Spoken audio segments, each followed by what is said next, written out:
Hello, my fellow Kenyans. Habari zenu wa Kenya wenzangu. I'm Gakonga, your coach and the pioneer of Vision Total Football Kenya. My fellow Kenyans, today I want us to focus on one thing, and that is English Premier League sponsorship deal. Let me tell you this. Sasa hivi, the current sponsorship deal for the 20 English Premier League clubs stands at Kenya shilling 1.5 trillion Kenya shilling. That is the sponsorship deal for English Premier League. And I'm talking about the current sponsorship deal. Now, on top of that, 4 countries,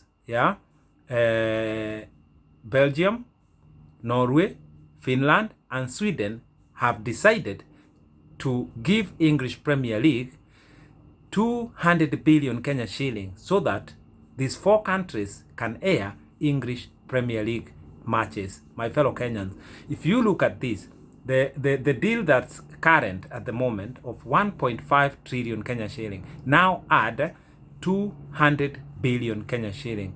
That is a total of 1.7 trillion Kenya shilling. That is what the sponsorship deal for the English Premier League clubs, the 20 clubs, will have. Can you imagine that? So my fellow Kenyans, our main focus is this.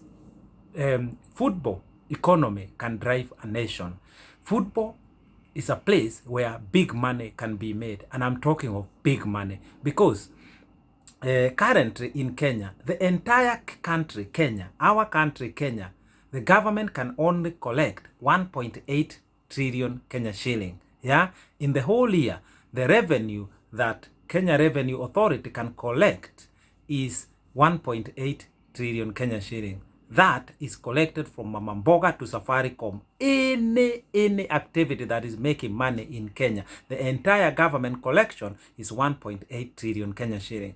What that means is this: the 20 English club, their sponsorship deal is only less by 100 billion Kenya shilling than the entire Kenya revenue collection. My fellow Kenyans, this is a time of reflection, and I want to say this: the income that English Premier League gets, global income, without counting the England itself, the other money that comes in, that comes in from many other countries across the world into English Premier League is 800 billion Kenya shilling. That's how much money all other countries are bringing into England for watching English Premier League.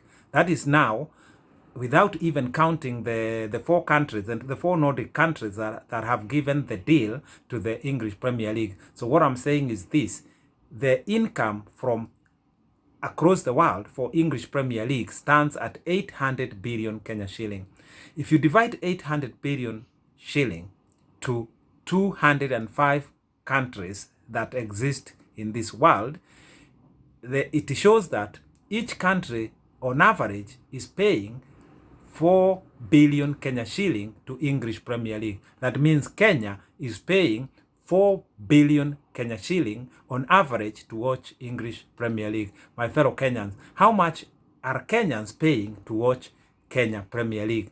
And what is the future of our Kenya Premier League? Because the way it is going, the way it has been going, it is going to die whether we like or not, unless we take a serious action to rescue Kenya Premier League or to advise Kenyan Premier League as to what it should do. It is going to die. I have been preaching about this good gospel for about 5 years now, and we are heading to where our Kenyan Premier League will become extinct unless we take serious actions, unless we take corrective actions. And this can only happen through what I'm saying, as Vision Total Football Kenya, which is a vision that's going to usher a new era for football in Kenya, a vision that is going to give us a new beginning. We cannot just stay over the fence and keep complaining that English Premier League is earning 1.7 trillion when our league has not even had a sponsor since 2017. Something is wrong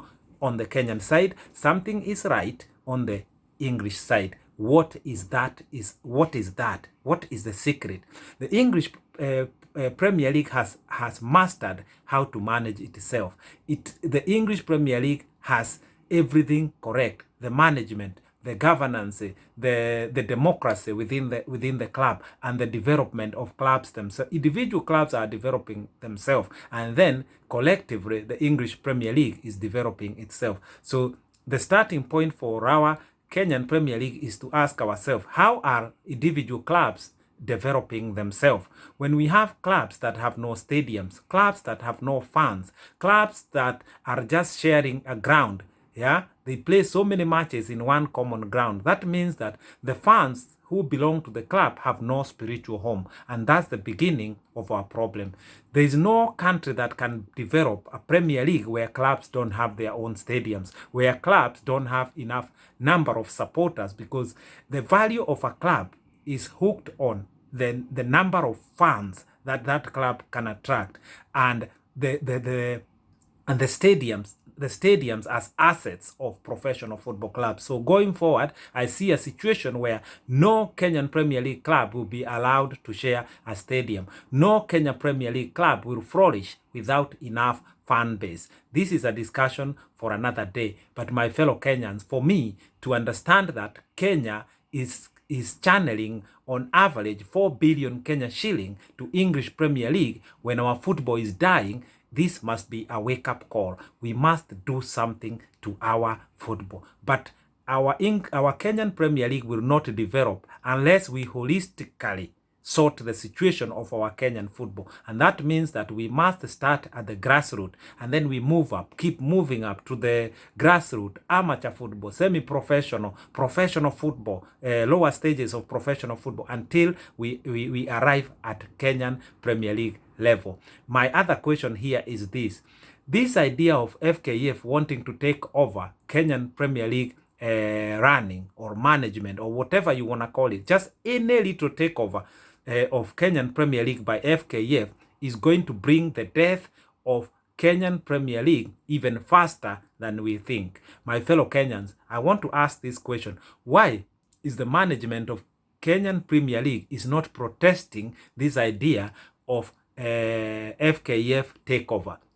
And I want to inspire a new thinking. Why is it only me who keep talking and complaining and saying the way forward for our Kenyan Premier League? Why does the Kenyan Premier League never ever speaks for itself? What is wrong with the Kenyan Premier League management? Kenyan Premier League bosses, what is wrong? Why can't you speak out? I even get to a point where I want to ask a question. Is the Kenyan Premier League management, top management, in bed with FKF? Why am I saying this? Because I made a video last year again saying that FKF must not be allowed to take over Kenyan Premier League. This idea that Kenyan Premier League will have an office within FKF and it will be managed within within FKF or within the complex of FKF, I don't know, Goal Project or Kasarani. This idea will kill Kenyan Premier League for good. There is no sponsor, sponsor wa maana that will agree to sponsor Kenyan Premier League when it is associated with FKF, because FKF already had bad news, bad global perception. Therefore, just please do me a favor, just type on Google and type FKF and see what will come. You will see there is nothing good to speak about FKF, and I'm not the one. And I'm not the one who put things in Google. So those other people must also see the same things I'm seeing about FKF. Therefore, FKF idea of taking over the management or running of the Kenyan Premier League, that will spell an early death for our Kenyan Premier League. Kenyan Premier League must resist FKF takeover. Kenyan Premier League must reinvent itself. And the best way for Kenyan Premier League clubs is to support Vision Total Football Kenya, because we clearly have a vision for the Kenyan Premier League and the rest of the Kenyan football. Now, change is the bridge between bad things and good things. And this change here, the middle line, this change must be Vision Total Football Kenya, because the bad things have happened. We must learn from that and now look forward to better things in matters football in Kenya. Therefore, change is a bridge, it's a priceless bridge, that takes us from bad things to good things. We must embrace change. Let us embrace Vision Total Football Kenya. My fellow Kenyans, I leave you in peace. I'm gone.